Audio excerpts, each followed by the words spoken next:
We've been looking at the story of Branwen from the Mabinogi. We've been doing stuff like looking at different skills that you can play with that allows you to create a show. So there's things like Owen's been teaching them fighting skills, like stage combat, bit of performing. We've been making puppets out of willow. We've been looking at how to decorate spaces, so in terms of like set design. We've also been doing a bit of costume design as well. So we kind of threw a bit of everything at them. So I ran a few acting exercises with them, be that improvisation exercises or some general kind of games. But specifically, the kids asked for some fighting. So I've been running quite a few fight workshops with them, teaching them how to hit and slap each other and strangle each other, and all safely, of course.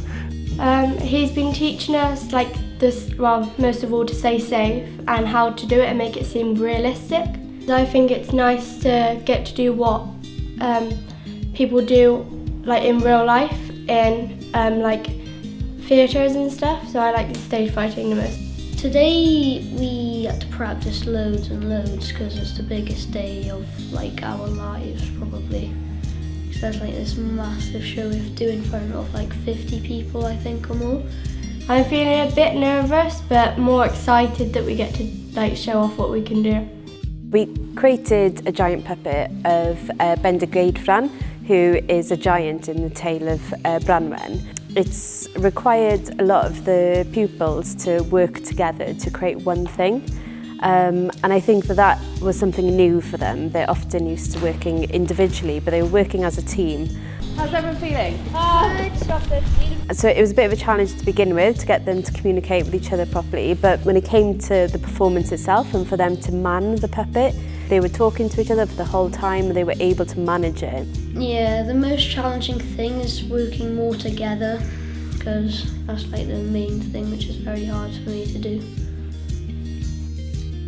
We had a few goals to start off with in terms of developing their interest in the Welsh language and Welsh history, kind of getting the students to feel a bit more rooted in this area.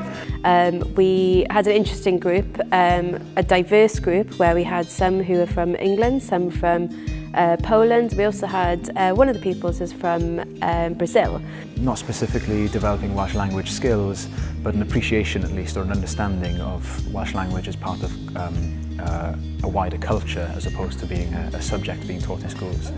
The Welsh language I didn't feel too good about, but since we've been using it more often it's been getting better. Yeah, I'm way more confident of using Welsh now. I think it's more than just a language and a subject, it's like a whole new world, more than that. It's definitely like a more fun way of learning it and just picking up bits of words as you go along, taking it as you go.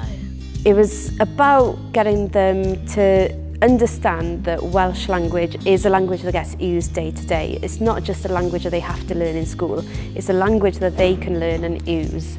It's not just a process of learning by rote, but of using imagination, and bringing projects alive allows you to experience them in a more complete way. They've also learned a lot about how to be inquisitive, how to challenge themselves.